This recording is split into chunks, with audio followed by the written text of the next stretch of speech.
Hi, and welcome. You're listening to the X22 Report. My name is Dave, and this is episode 847, and today's date is December 20th, 2015, and the title of the episode is The Current Economic Collapse News Brief. Let's get right into the economic collapse news. Now, this holiday season, the government and the central bankers, they're trying to convince the American people that everything is going to be just fine. We're in recovery. More people are working because the unemployment is down to 5%. And what we're seeing is that this is not coming true. The online sales, the brick and mortar sales are not doing what everyone thought they were supposed to do. Because if you really think about it, as unemployment continually drops, you would think the sales would go up because more people are working, more people are comfortable, more people have a job, they're saving some money, but this is not happening because what they're doing is they're manipulating the numbers to make everyone believe that everyone has a job, but this is not occurring whatsoever. And we already see from 5 retailers that this is absolutely true. I mean, Pier 1, Staples, Office Depot, CarMax, JCPenney, Sears, they're all saying that their sales are flat or in decline. If we look at Pier 1, they're saying that comparable sales are going to be flat for the entire year. They're seeing a decline since last year during this holiday season. We see Staples and Office Depot saying the exact same thing. CarMax is saying comparable store unit sales fell by 0.8% from the prior year's third quarter. And when we look at JCPenney, basically this holiday season, they won't be able to pull out of where they're headed, and that is directly into a disaster. The same with Sears, and there's many other retailers that are going to be reporting in that this holiday season was not good. And we're going to see a lot of layoffs. We're going to see a lot of retail stores close coming 2016, just like we saw in 2015. And we'll have to watch this very carefully as we go forward. Now, Obama did something very interesting. We know the government uses and has been creating all different type of stealth programs like FATCA, the PFIC, where the U.S. government has steadily and quietly limited Americans' ability to take cash out of the country and invest it in other areas. And what they're trying to do is keep the cash here in the United States. They're going across the ocean looking for this cash, trying to tax it to bring in revenue. Now, the Federal Reserve went full ahead in the process of withdrawing about $1 trillion of liquidity to achieve the Fed rate decision of increasing it by 0.25% to counteract this policy initiative. And basically, the alarming collapse in the HY and IG bond market, the U.S. government immediately opened the floodgates to easy foreign credit in a major policy reversal. A policy decision which was rushed through the Congress with almost no time for congressional debate. FIRPTA, which is the Foreign Investment in Real Property Tax Act, which was created back in 1980. And it was in response to international investors in the 80s and early 90s from buying U.S. farmland, as well as the more publicly visible buying trophy U.S. properties by the Japanese. And the U.S. government has now basically waived this. So clearly, the foreigners, the 1%, and property owners will all gain from this. But most Americans will simply face significantly increasing property taxes. So what we're seeing right now is they're going to open the floodgates for foreigners to come in, and they're going to have the ability to purchase all of this, which is basically what they're trying to do. They're trying to get the real estate moving.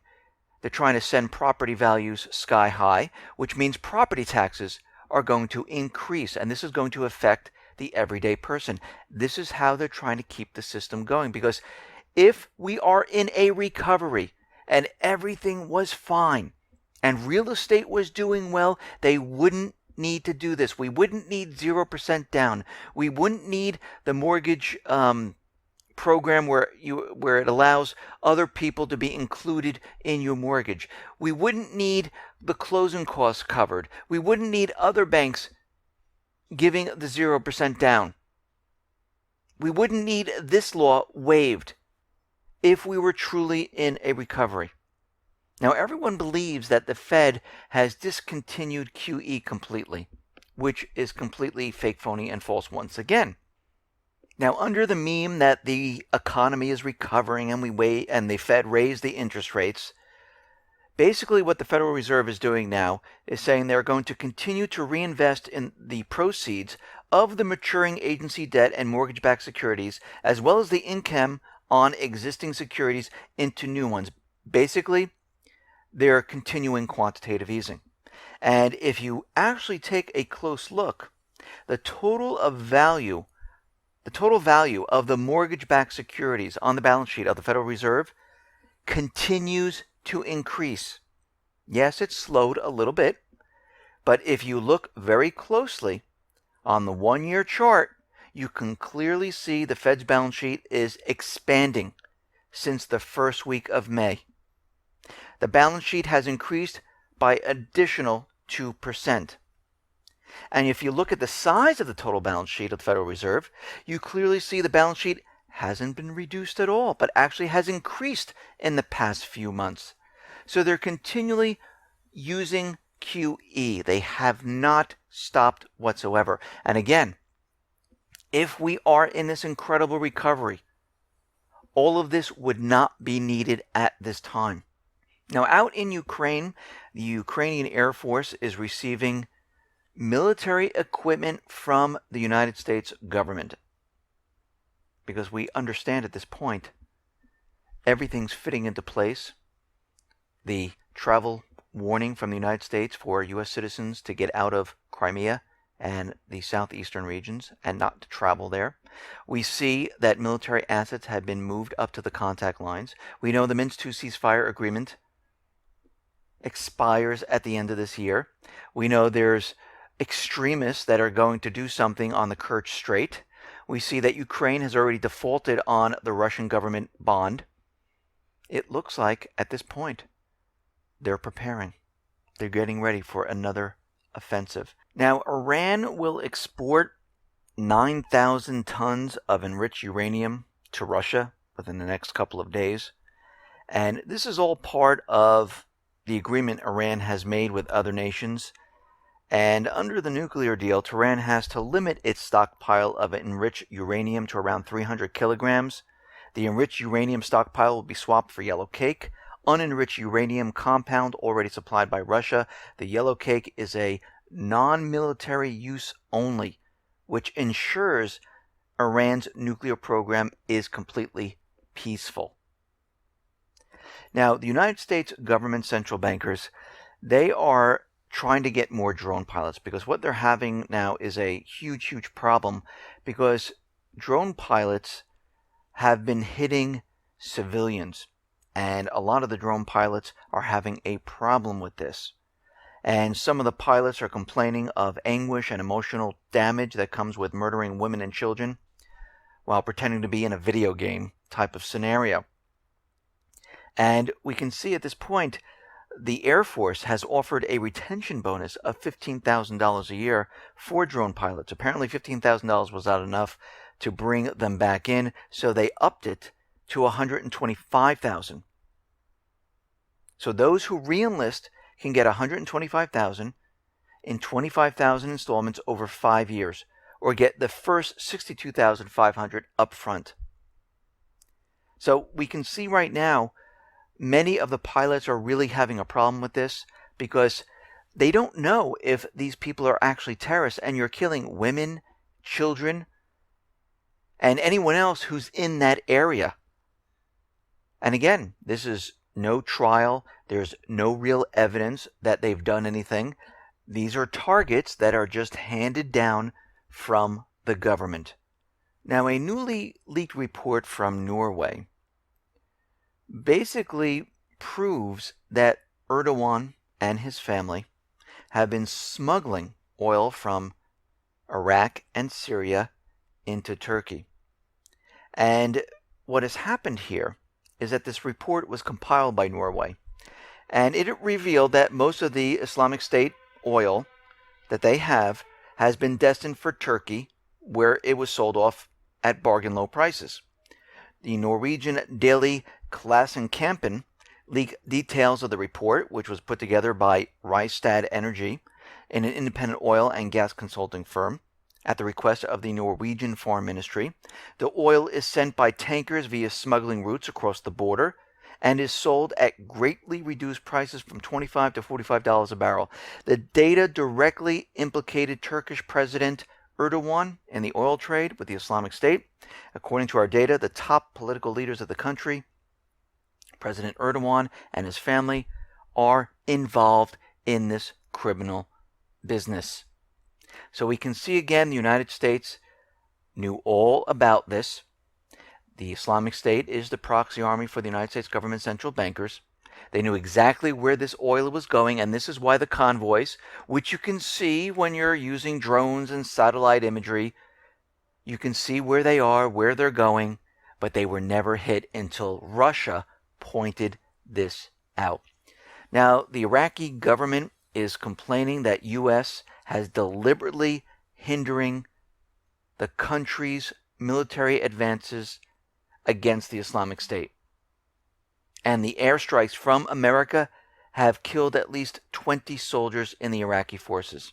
The head of the Iraqi Parliament Security and Defense Committee blamed the U.S. for the inability of Iraqi troops to enter Ramadi and Fallujah in the western province.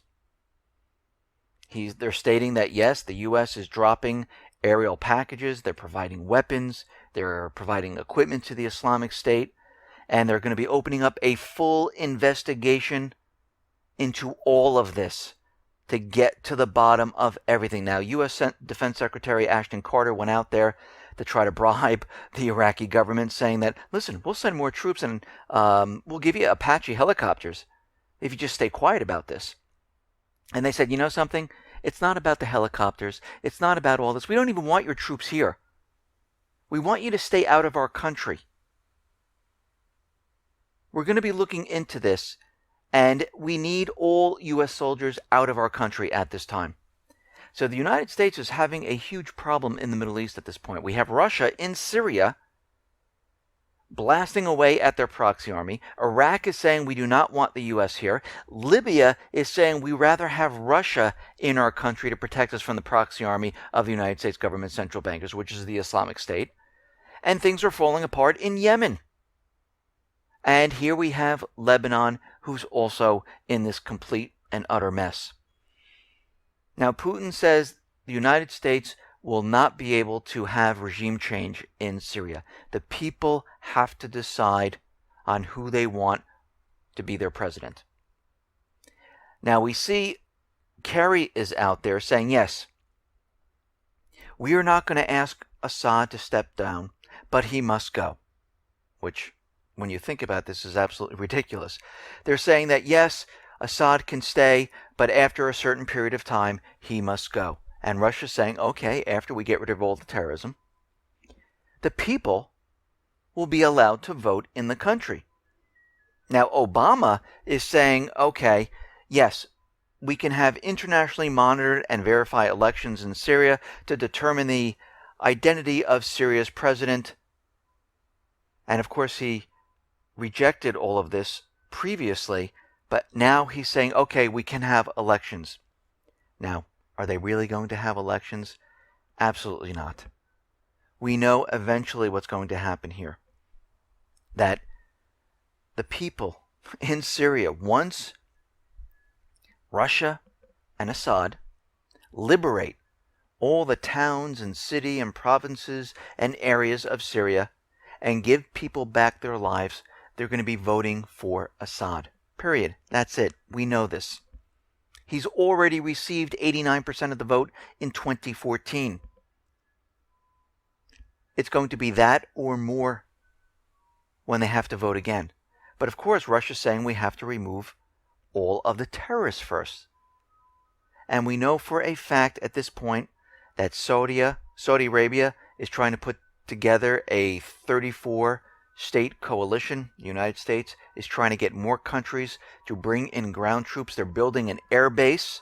They're bringing in the USS Harry Truman It will arrive during Christmas. They are getting prepared for another offensive.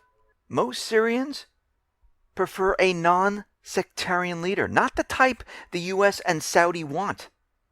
Not the type that the U.S. and Saudi want to set up in their country as a puppet government. They know how that works. They know specifically what the U.S. is trying to do here. And guess what? They don't want it. So during all of this, Europe and Turkey close their airspace to Russian warplanes completely. They will not let the bombers fly over their land whatsoever, so the Russia has to go around to fight the terrorism. Now, of course, Germany, Turkey, and the other coalitions are saying they're fighting the terrorists, but they won't allow Russia to fly their bombers across their land into Syria. But that hasn't stopped Russia whatsoever. They've carried out 145 sorties against the terrorists using their long-range bombers, hitting many of their targets. Now, earlier this month, Israel has been conducting tests against the S-300 missile system in Crete. Israel has quietly tested ways of defeating an advanced air defense system by Russia, which was deployed in the Middle East, and that could limit Israel's ability to strike in Syria or Iran. Russia's S-300 anti-aircraft system, sold to Cyprus 18 years ago, but now located on the Greek island of Crete, has been activated during joint drills between Greek and Israeli forces in April and May of this year. Russia is set to supply Iran with the S-300s, or maybe the 400s, worth some $800 million, and we know they're already receiving it. And Israel is continually testing to see if there's a way to get into Syria to hit certain targets without getting shot down by the Russian defense system. Because we know in Syria right now that Assad has been receiving the S-300 and Russia has set up their more advanced S-400 in Syria. And Israel's trying to figure out ways of getting around this. Now, since they set up this no-fly zone basically in Syria, British planes, U.S. planes, French planes have really not been flying in Syria and hitting their targets. One reason is because Russia is watching very closely in what they hit. Secondly, they're a little nervous about the air defense system because if they're flying in areas where they're not supposed to be and hitting targets they're not supposed to be, they're going to be shot down. Especially with Assad receiving the S-300s, he'll definitely shoot them down because, again, England, the United States, France, Israel, the other coalition forces, they do not have permission to be in a sovereign country. They have invaded. And President Assad has continually repeated this message. Russia has continually repeated this message. But the United States and the coalition forces, they just don't care because their goal is always the same. It's to get Assad. Listen, everyone, thanks a lot for listening. Be well, be safe, and especially be prepared. Thanks a lot.